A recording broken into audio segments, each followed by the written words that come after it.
할렐루야, 예수 그리스도께서 부활하셨습니다. 부활의 기쁨이 우리 모두에게 함께 하기를 소망합니다.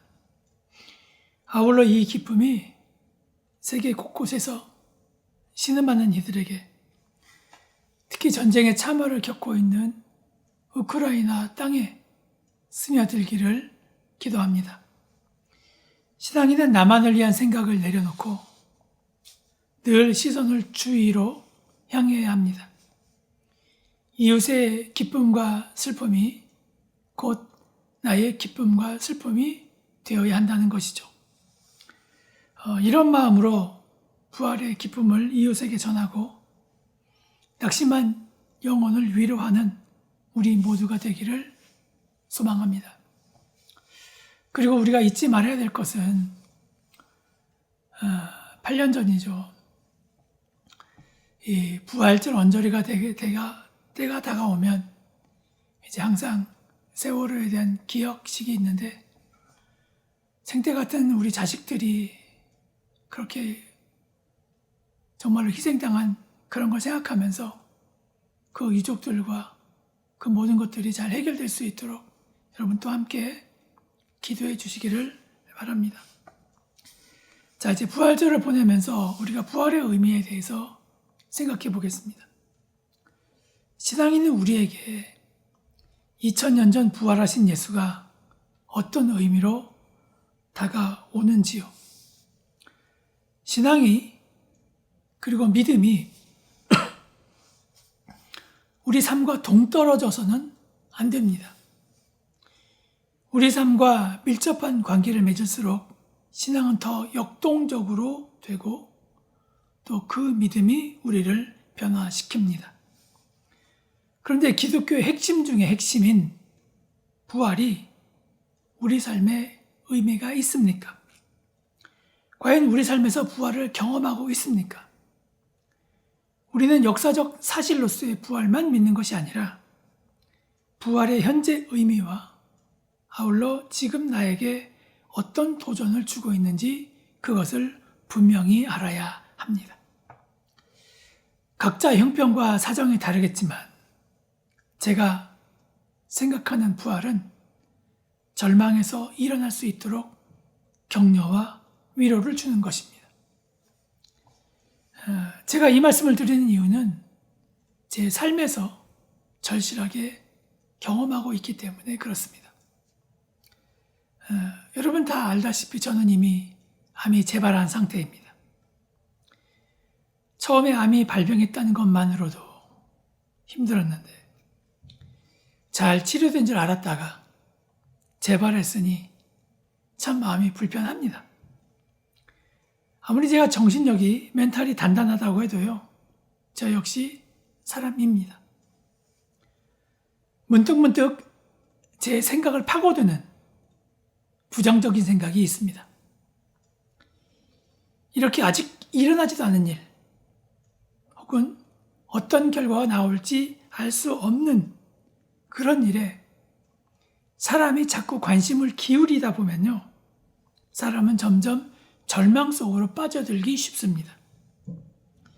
자, 이런 상황에서 병세가 호전되었다는 닥터의 이야기를 듣거나 저의 상황을 충분히 공감해 주는 사람을 만나서 이야기할 때, 혹은 제가 마음에 담아두었던 그 하나님의 사역을 꿈꿀 때, 여러분 이런 것들이 투병 중인 제가 바라보는 오늘날의 부활입니다. 하나님이 지으신 사람은 참 오묘합니다. 힘들고 어려운 상황에서도 하나님을 바라보고 그 앞에 섰을 때 새로운 힘과 용기를 얻고 그리고 결국 이겨냅니다. 하지만 상황을 비관적으로 바라보며 자포자기할 때는요, 이길 수 있음에도 불구하고 극복하지 못하는 것을 볼 수 있습니다. 작년에 암 수술 결과가 좋았을 때 주위에서 간증하라는 요청이 좀 있었어요. 근데 제가 다 거절했습니다. 제가 거절한 이유는 혹시 나았다고 열심히 간증하고 다녔는데 재발하면 무슨 창피인가 이런 생각이 있었기 때문입니다. 오히려 그런 설레발이 하나님의 영광을 가린다고 생각했습니다. 돌아보면요, 그런 마음이 오히려 저를 옥죄였던 것이 아닌가 그런 생각이 듭니다. 지금은 자유합니다. 지금 저에게는 병이 재발하든 말든 그것이 중요하지 않습니다. 정말 절망 가운데 있는 영혼에게 이길 수 있다는 희망을 주고 힘들지만 꿋꿋하게 이기는 모습을 통해 자칫 포기하려 된 인생이 다시 힘을 내고 그 이야기를 듣는 사람이 새로운 은혜를 받을 수 있다면 그것 자체라도 의미 있는 일이기 때문에 그렇습니다. 저는 그런 일 하나하나 모두가 부활에 참여하는 일이라 믿습니다. 제가 요즘 철학에 대해서 다시 관심을 가지면서 그간 관심을 갖지 않았던 철학자들을 공부하다 보니까요, 저의 이런 이야기를 이미 학문적으로 정리해 놓은 사람이 있더라고요. 철학 사조 중에 실존주의가 있습니다. 실존주의 철학의 아버지라고 평가받는 사람이 있는데 바로 덴마크의 철학자 쉐렌 키에르케고르입니다. 키에르케고르는 말년의 죽음에 이르는 병이라는 책을 저술했습니다. 죽음에 이르는 병. 이 책 제목만 들으면요, 내용이 무겁고 책의 난이도를 떠나서 책 제목 때문에 손이 가지 않을 만한 그런 제목입니다. 하지만 그 책은 무섭지 않습니다. 오히려 그 책은 절망을 이기는 길로 우리를 인도합니다. 자, 그렇다면 키에르케고르가 말하는 죽음에 이르는 병이 과연 무엇일까요? 그는 절망이라고 정의했습니다. 그런데 키에르케고르는요, 죽음에 이르는 병이 절망이지만 사람의 각각 상태에 따라서 다 다르겠지만 사람은 질병을 하나씩 안고 가듯이 절망 또한 품고 살아간다. 그렇게 이야기를 했습니다. 왜 그런가 하면 인간은 유한한 존재이면서 무한한 삶을 살기에, 무한한 삶을 꿈꾸기에 그렇습니다. 자, 예를 들어서요, 언젠가 죽을 수밖에 없는 인간입니다. 그래서 사람은 유한한 것이죠. 하지만 사람들은 영생 불사를 소망합니다. 이것이 바로 무한을 꿈꾸는 것입니다. 또 남자들은요, 이민호처럼 잘생긴 배우, 여자들은 예쁘고 몸매 좋은 여자 연예인을 부러워하는 이유는 그런 외형을 소유하고 싶기 때문에 그렇습니다. 또 나는 지금 여기 있으면서 동시에 하와이 같은 아주 좋은, 환경 좋은 곳에 가서 살기를 소망하는 때도 있습니다. 하지만 인간은 두 장소에 동시에 거할 수 없습니다. 그리고 신앙적으로는요, 신앙 있는 우리는 늘 하나님의 말씀을 잘 지키고 싶지만 욕심 때문에, 그리고 유혹이 있다 보니까 나도 모르게 죄에 빠집니다. 이렇게 사람은 유한하고 제한적인데 무한을 소망하다 보니까 절망에 빠질 수밖에 없다는 것이 바로 키에르케고르의 분석입니다. 하지만 키에르케고르는요, 절망에 빠지는 것 자체는 죄가 아니다, 그렇게 이야기를 합니다. 그래서 단순하게 절망, 이것이 죽음에 이르는 병이 아니라 절망 속에 있지만 그 절망에서 헤어나오려지 않는 것, 절망에 계속 머무르려고 하는 것, 이것을 절망에 대한 의지라고 하였는데 바로 이런 태도가 죽음에 이르는 병이라고 그렇게 진단하였습니다. 결국 키에르케고르가 말하는 죽음은요, 육체적인 죽음이 아니라 바로 하나님과의 단절입니다. 이것을 신앙으로 얘기하면 영적인 죽음이 됩니다. 철학자 중에서 하나님을 인정하는 사람이 별로 없는데 키에르케고르는 그렇지 않습니다. 그는 하나님에게는 모든 것이 가능하다는 말까지 할 정도로 신앙이 좋은 사람이었습니다. 하나님을 의지하는 사람이었기 때문에 그는 절망에서 벗어날 수 있는 길을 우리에게 제시합니다. 그것은 절망 속에 있는 사람이 자신이 유한하다는 것을 깨달아서 모든 것을 가능하게 하는 하나님 앞에 서는 것입니다. 왜냐하면 인간의 절망은 하나님만이 해결할 수 있기 때문에 그렇습니다. 그래서 절망은 무조건 배척할 것이 아니라 신앙인이라면 반드시 체험해야 할 것입니다. 키에르케고르의 이야기를 들어보면요, 우리가 흔히 말하는 불행이나 고통, 시련이 우리를 연단시키고 기도의 자리로 나아가게 한다는 말과 같은 맥락입니다. 그리고 우리는 이미 고통이 하나님의 암호이고 이 암호를 풀 때 하나님의 깊은 뜻을 알 수 있다고 그렇게 배웠습니다. 오늘 말씀도 같습니다. 절망에 빠진 나사로, 그리고 그의 가족, 그리고 한 발 더 나아가 이스라엘 백성에게 새로운 소망을 주시는 말씀입니다. 제가 오늘 본문을 1절부터 4절까지 했지만 오늘 말씀은 요한복음 11장 전체를 대상으로 하고 있습니다. 오늘 말씀은 베다니에서 있었던 일입니다. 베다니는요, 절망의 도시였습니다. 왜 그런가 하면 예수께서 활동하던 시대는 구약시대 레위기 정결법이 적용되던 시대였습니다. 레위기 정결법에 따르면 우리가 나병이라고 하죠. 한센병 환자는 공동체에서 쫓겨나고 다른 곳에 거주해야 했습니다.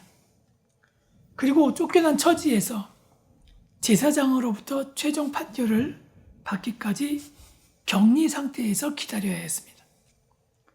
그러면 그들이 머물렀던 곳이, 이렇게 격리됐던 사람들이 머물렀던 곳이 어디일까요? 한센병 환자 등으로 의심 사는 자나 완치를 주장하는 이들 모두는 스스로 마을 안에 들어갈 수 없었습니다. 이들은 모두 부정한 존재였기 때문에 그렇습니다. 이들이 머물던, 대기하던 장소가 바로 베다니였습니다. 지리적으로 보면 예루살렘 성에서 우리가 볼 때 서쪽에 이 베다니가 위치하고 있었는데 왜 동쪽이 아니고 서쪽이냐면 유대인들은 공기를 통해서도 전파될 수 있다고 생각했는데 그때 거기 이스라엘의 바람은요, 지중해에 의해서 사막 쪽으로 불기 때문에, 즉 서쪽에서 동쪽으로 불기 때문에 그들이 거주했던 곳은 서쪽인 베다니가 될 수밖에 없었습니다. 그래서 베다니는 가난한 동네이고 또 아픈 자들의 마을이고 사연 있는 사람들이 모여있는 동네였습니다. 이렇게 사연 있는 마을인데 설상가상으로 베다니 마을에 죽음에 이르는 병이 있습니다. 자, 1절 말씀해 보면요, 어떤 병자가 있으니 이는 마리아와 그의 자매 마르다의 마을 베다니에 사는 나사로다. 그렇게 이야기하고 있습니다. 3절에는 사랑하는 자가 병들었나이다. 이렇게 전하고 있습니다. 그리고 6절에는 나사로가 병들었다 함을 들으시고 라고 전하고 있습니다. 요한복음 11장은 계속해서 베다니에 병든 자가 있음을 강조하고 있습니다. 그것도 치유될 수 있는 병이 아니라 죽음에 이르는 병에 걸려 죽어가는 인생이 베다니에 있다는 것입니다. 그래도 살아있다면 기회라도 있는데 오늘 말씀 이유를 보면 그만 나사로는 죽고 말았습니다. 고통받는 자에게 이제는 고통을 넘어서 완전한 절망이 찾아온 것입니다. 여러분, 죽은 사람에게 무슨 희망이 있겠습니까? 죽기 전에는 그래도 살 수 있다고, 죽기 전에는 그래도 한번 해보자는 희망이라도 있습니다. 그러나 죽은 다음에는요, 아무런 희망이 없습니다. 그래서 나사로의 죽음은 완전한 절망, 아주 깊은 절망에 대한 의지를 상징합니다. 그리고 나사로의 죽음은 단순히 한 사람만의 죽음이 아니라 베다니 전체에 임한 죽음이라고 말할 수 있습니다.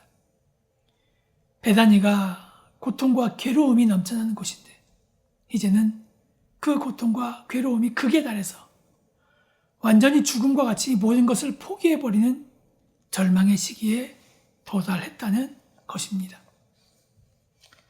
자, 이런 마을에 예수께서 들어오셨습니다. 성경을 통해 우리는 예수께서 가는 곳마다 예수의 발걸음이 닿는 곳에 하나님의 역사가 일어났음을 알고 있습니다. 그런데 좀 답답합니다. 마리아와 마르다의 말처럼 예수께서 조금만 더 일찍 오셨다면 베다니는 죽음의 집, 즉 절망의 자리가 되지 않았을 것입니다. 3절에서 나사로를 가르쳐 사랑하는 자, 그렇게 이야기하고 있습니다. 5절에는 예수께서 마르다, 마리아, 그의 동생 나사로를 사랑하더라 이렇게 전하고 있습니다. 예수는 나사로만 사랑한 것이 아니라 그 가족을 다 사랑하셨다는 것입니다. 예수께서 그들을 사랑하셨다면 아프다는 이야기를 들었을 때 좀 빨리 올 수도 있는 것 아니겠습니까? 죽기 전에 문제를 해결해 주어야 하는 것 아니겠습니까? 18절에 보면 베다니는 예수께서 계신 곳과 멀리 떨어진 동네도 아니었습니다. 이게 성경을요, 자세히 읽어보면 아시겠지만 베다니가 두 군데가 나옵니다. 하나는 예루살렘에서 떨어진 베다니, 그리고 요한복음 1장 28절에 보면 요단강 건너편 베다니가 나오는데 지금 예수께서 어디 계시냐? 바로 요단강 건너편 베다니에 계십니다. 즉 예수께서는 베다니에서 베다니로 가신 것입니다. 그런데 이 거리가 불과 한 4에서 5km 정도 되는 거리인데요. 제가 걸어보면 한 6km에서 7km 정도를 1시간 정도에 걸을 수 있는 것 같습니다. 그러면 걸으면 1시간도 안 되는 그런 지경에 있다는 것입니다. 그런 가까운 거리임에도 불구하고 예수께서는 그가 병들었다는 말을 들었음에도 불구하고 바로 나사로에게 가지 않았습니다. 예수께서는 그들을 사랑하셨지만 나사로가 죽기까지 일부러 그곳에 가지 않았습니다. 그가 죽을 병에 걸려 있다는 것을 아셨지만 그곳을 향해 발걸음을 재촉하지도 않으셨습니다. 오히려 나사로가 병에 걸렸다는 말을 들으시고서도 그곳에서 이틀이나 더 계셨습니다. 결국 나사로는 죽었습니다. 그가 죽자 베다니는 정말로 고통받는 자들의 거하는 절망의 장소가 되고 말았습니다. 자, 나사로가 이제 죽었습니다. 그의 시체를 보면서 누구도 살 수 있다는 소망을 가지는 사람이 없습니다. 유대인 풍습에 따라 돌무덤에 안치되었습니다. 예수께서 그곳에 도착했을 때 그는 벌써 죽은 지 사흘이나 되었습니다. 이런 상황에 무슨 소망이 있겠습니까? 그런데 본문은 우리에게 새로운 도전을 주고 있습니다. 예수께서 죽음의 자리에 있던 나사로를 살리셨습니다. 너도 나도 모든 사람이 불가능하다고, 그것도 아니라 애초부터 될 수 없는 일이라고 생각했는데 불가능이 현실로 나타났고 우리에게 도전을 주고 있습니다. 절망을 상징하는 베다니에 소망이 싹을 텄습니다. 예수께서 말씀하십니다. 나는 부활이요 생명이니 나를 믿는 자는 죽어도 살겠고 무릇 살아서 나를 믿는 자는 영원히 죽지 아니하리라. 예수를 믿는 자는 죽어도 살겠고 살아서 믿는 자는 영원히 죽지 않는다. 그렇게 말씀하십니다. 여러분, 예수께서 함께 하신다면요, 그 자리가 어떤 자리인지 중요하지 않습니다. 키에르케고르가 하나님에게는 모든 것이 가능하다 라고 말한 것처럼 예수 그리스도 역시 모든 것이 가능합니다. 그리고 그 예수께서 함께 하심으로 완전히 끝났다고 생각하는 절망의 자리에서 소망이 움텄습니다. 우리는 이런 말씀을 들을 때마다 분명한 한 가지 사실을 깨닫게 됩니다. 신자는 절대로 절망하거나 포기하면 안 된다는 것입니다. 그리고 위축될 필요도 없습니다. 자신 없다고 주저할 필요도 없습니다. 그리고 절망 가운데 계속 머물러 있으려는 것은 더더욱 안 됩니다. 키에르케고르의 말처럼 우리는 우리의 한계를 인정하고 스스로 하나님 앞에 서야 합니다. 하나님 앞에 섰을 때 우리는 우리 본래의 목적을 발견하게 되고 이전에 그 본래 목적대로 살아가지 않고 내 욕심대로 살려고 했다가 좌절을 맛보아 절망에 빠진 내 모습을 발견하고 회개하게 됩니다. 그리고 다시 새롭게 일어서게 됩니다. 키에르케고르가 인간은 절망에 대한 의지가 곧 죽음이라고 하였는데 현대인을 보면 이렇게 소망 없이 비전 없이 살아가는 모습이 너무나 흔합니다. 키에르케고르의 관점으로 보면요, 겉으로는 걸어 다니지만 죽은 존재가 너무나 많다는 것입니다. 마치 공포 영화에 나오는 좀비 같습니다. 아무런 영혼 없이 왔다 갔다 합니다. 여기에다가 우리는 절망이라는 죽음의 병만 가진 것이 아닙니다. 사람은 자신이 혹시나 저처럼 암과 같이 중병에 걸리지 않을까 하는 두려움 속에 있습니다. 그리고 우리 인생이 괴로운 것은 육체적인 질병 때문만이 아닙니다. 우리를 정말 괴롭게 하는 것은 우리 속에 있는 욕망, 그리고 사람에 대한 미움 같은 것이 있기 때문에 그렇습니다. 또한 우리 마음에는 활화선처럼 터져나오는 분노가 있습니다. 이 분노 때문에 서로 싸우고 시기하고 사람들을 괴롭히고 심지어 사람을 죽이기까지 합니다. 어떤 분은 사는 것 자체가 괴롭다, 그렇게 이야기를 합니다. 여러분, 우리가요, 살아도 어떻게 사는 것인가, 이게 중요합니다. 내 하루를 살아도 인간답게 살고 싶다, 이런 노래 가사가 있는데 단 하루를 살아도 하나님의 자녀답게 사는 것이 바로 우리 신앙인의 존재 목적이어야 합니다. 살았지만 죽은 자처럼 살 수 없습니다. 하나님의 자녀이면서 늘 절망 가운데 살 수 없습니다. 자, 이 대목에서 왜 우리가 기도해야 하는지, 그리고 왜 성령 충만해야 하는지 알 수 있습니다. 우리는 기도를 통해서 나를 돌아보게 됩니다.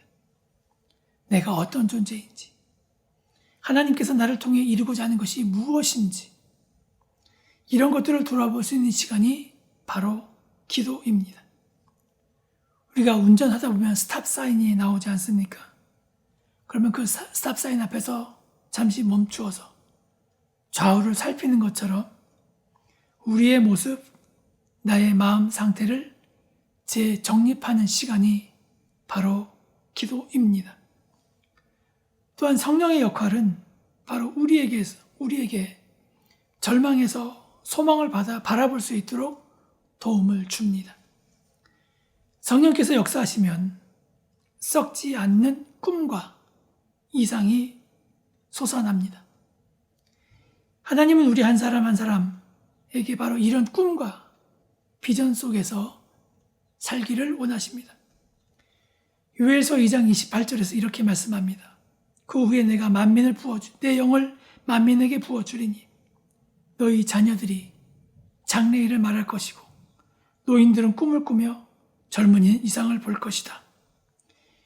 여러분, 성령이 오시면 자녀들은 장래일을 말하고 노인들은 꿈을 꾸고 젊은이는 이상을 볼 것이라고 하였는데 요엘서가 기록되었을 때는 이스라엘이 정말로 어려웠을 때였습니다.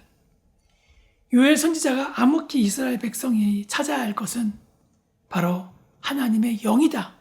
그렇게 우리들에게 전하고 있는 것입니다. 즉 하나님의 영으로 말미암아 비록 지금의 시대가 절망스럽지만 꿈과 희망을 잃지 않고 소망을 품고 살아가라는 것입니다. 야곱의 거짓말이라는 영화가 있습니다. 영화는 2차 대전 중에 나치 점령하에 있던 그 폴란드 수용소, 게토라고 하죠. 바로 그 지역에서 일어난 일을 영화로 담고 있습니다. 수용소에 갇힌 사람들은 살 희망이 없어요. 이 사람들은 그냥 하루하루 멍하니 살아갈 뿐이었습니다. 하루 평균 2명씩 자살하고 아무 소망 없이 죽음을 기다리는 절망 속에 산 것입니다. 주인공 야곱, 로빈 윌리엄스인데요. 이 사람이 야간 통행 금지를 어겨서 독일군에게 체포되는데요. 이 기다리는 동안, 처벌을 기다리는 동안 우연히 라디오 방송을 듣게 되는데 소련군이 폴란드 내로 진격했다는 소식을 듣게 됩니다. 그의 주인공 가까스로 사형을 면하고 마을로 돌아오는데 사람들에게 이 폴란드로 소련군이 진입했고 그러면 우리는 곧 해방을 될 것이다. 이런 이야기를 전하게 됩니다. 당연히 그러니까 사람들이 소망을 품게 되죠. 그러니까 자살한 사람도 없어지고요. 마을이 활력을 찾게 됩니다. 그러다 보니까 본의 아니게 야곱은 계속 희망의 소식을 전하게 되는 거죠. 나중엔 사람들이 어떤 이야기까지 나오냐면 야곱이 라디오를 가지고 있고 그리고 야곱이 그 라디오 소식을 전한다는 이야기가 확장되었고 그리고 과장되었습니다. 야곱은 어쩔 수 없이 거짓말하는 사람이 되어버렸습니다. 그러다가 독일군이 이런 낌새를 차리고 대대적인 수색 작업을 벌였습니다. 만일 라디오를 가진 자가 나타나지 않으면 사람을 처형할 것이다. 그렇게 이야기하니까 이제 야곱이 자수를 하죠. 그리고 모진 고문을 당합니다. 라디오 내놓으라고. 처음에는 라디오가 없는 것처럼 이야기하고 이제 사형장에 끌려가서 라디오가 없다는 이야기를 사람들에게 이야기하라고 합니다. 그런데 야곱은 끝끝내 라디오가 자신에게 없다는 말을 하지 않고 최후를 맞이하게 됩니다. 이에 수용소 사람들은요, 여전히 야곱의 말을 믿게 되고 곧 해방될 것이라는 소망 속에 살게 됩니다. 영화에서 주인공 야곱이 거짓말을 하는 이유에 대해서 이렇게 이야기합니다. 희망에 굶주리면 음식에 줄일 때보다 더 절망이다. 여러분, 그렇습니다. 코로나 때문에 힘들다고 합니다. 경제 위기라는 말이 우리를 위축시킵니다. 다들 먹고 살기 어렵다고 합니다. 물론 세상 사는 것 쉽지 않습니다. 인생은 실전입니다. 그러나 우리는 하나님의 자녀이며 하나님께서 목적을 가지고 이 땅에 보내신 존재입니다. 하나님은 우리가 죄의 환경으로 인해 절망하는 모습을 원하지 않습니다. 오히려 절망을 소망으로 바꾸기를 기대하십니다. 내가 속한 곳, 내가 가는 그곳, 혹시나 그곳이 완전한 절망에 빠진 상태라면 새로운 희망을 불어 일으키기를 하나님은 우리에게 원하십니다. 나는 부활이요 생명이라는 말씀. 나를 믿는 자는 죽어도 살겠고 무릇 살아서 나를 믿는 자는 영원히 죽지 아니하려는 그 말씀. 그리고 죽어있는 나사로에게 나오라는 그 생명력 있는 선포를 배짱 있게 해야 할 의무가 우리 가운데 있다는 것입니다. 우리 시대에 어떻게 해야 부활을 체험할 수 있습니까? 먼저는 내가 절망하지 않는 것입니다. 내가 힘들어도 거기에서 일어서는 것입니다. 그리고 주위를 돌아보며 절망에 빠진 영혼에게 소망의 말을 전해주는 것입니다. 절망에 빠진 사람이, 절망에 빠진 영혼이 소망을 찾는다. 새 길을 걸어갈 수 있다. 여러분, 이것이 지금 시대의 부활이 아닐까요? 아무쪼록 소망이 없는 시대에 주위 사람들에게 소망을 전해주고, 그리고 우리 한 사람 한 사람이 소망의 등불이 되어서 많은 사람들에게 부활의 기쁨을 전하고, 또 그 자리에서 우리 한 사람 한 사람이 부활을 체험하는 저와 여러분이 되기를 간절히 축원합니다. 기도하겠습니다.